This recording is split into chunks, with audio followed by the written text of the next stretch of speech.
I don't even think we can all comprehend what is happening in studio right now.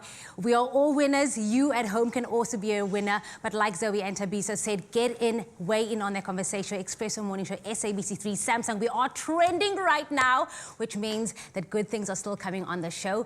But of course, everyone can't be a winner, but everyone can be a winner with our BWELL vegan curry rotis. It is buttery, it is golden, it is a soft roti encasing a filling of chickpea curry with lashings of a vegan yogurt and coriander, which is of course the hero ingredient as well. But this wholesome Friday night takeaway, not a takeaway, a fakeaway meal is filling and delicious. And of course, Ilam from My Hungry Husband blog is back in the kitchen. So all I have to say is, let's get cooking. Okay, so this looks so delicious. I'm just gonna switch the stove on. So I've already got some BWELL in the pot with my onions that I've just like sauteed a little bit. Okay. And what I'm going to do is just on high heat, I'm going to add my curry leaves, and you just want to release that aroma of the curry leaves. So once you sort of start to smell that delicious aroma, you can turn the heat down again. And I love curry leaves because they are just so fragrant and they really add like a depth of flavor to this curry. And I love that for the base that you use the BWELL canola oil because as we know it is cholesterol free and is endorsed by the Heart and Stroke Foundation of South Africa. So again, ticking off all the boxes. And because we are using chickpea as the protein, we know that can be perfect for meat-free Mondays. It's perfect. Perfect for meat-free Mondays. And we're also using coconut milk, so that's, you know, it makes it vegan. It's like gluten-free. It's got everything. Like I was just saying now, who needs a takeaway when you can have a fakeaway? So this is perfect. I'm sure you don't get a lot of takeaways. You just have to make everything yourself, and you get to spoil the husband as well. Because you'd be surprised. Sometimes I need a night off as well. So I'm just adding my garlic and my ginger in. And I'm just going to wait for that to soften a little bit. And then I'm going to add my tomato. Your tomatoes.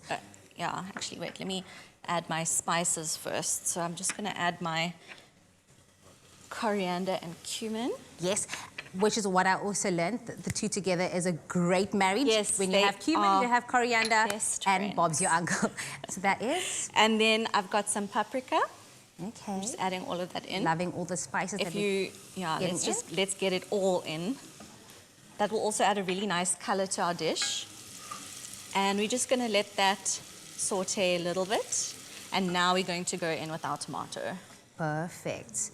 And we're just going to let this, we just want this tomato to cook down. Can you smell that?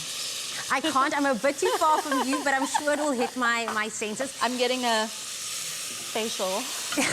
Steaming while you're making amazing food. Fun fact is that I actually do this every Monday day because I'm trying to be more conscious with regards to meat. So Mondays is usually my chickpea kind of night curry, and then I add in spinach because my son loves it when I add in, you know, spinach to this dish. So perfect. This is where the parents can get a bit creative with incorporating those veggies. Exactly. And like today we're using roti, but you know, you can use any other type of vessel, so you can use this curry as a base for maybe a bunny chow, or you know, just over like a bed of steamed rice would be just as delicious. Yes.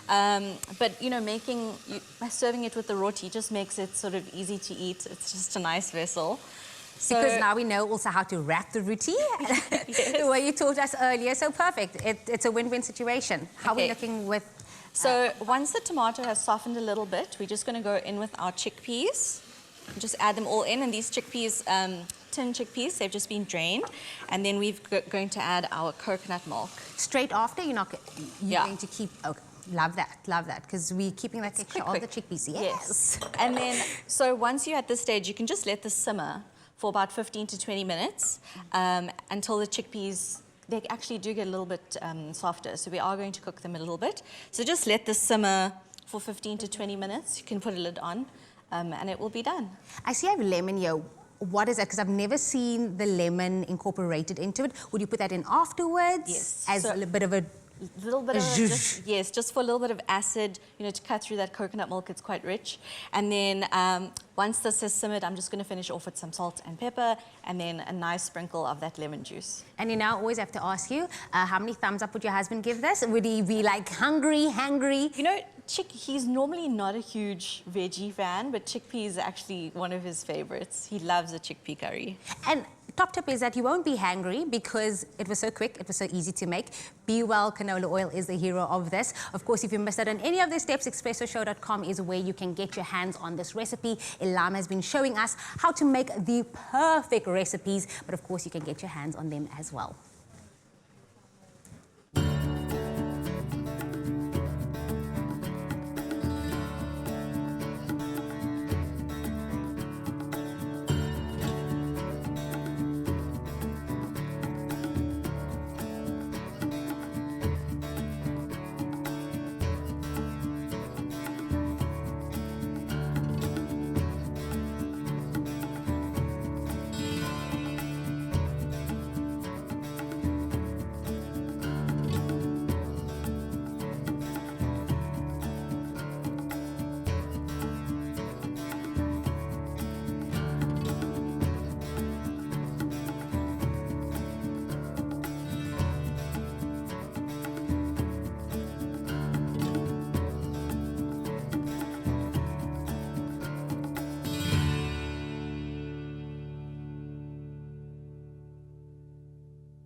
Be well. Love, food, life.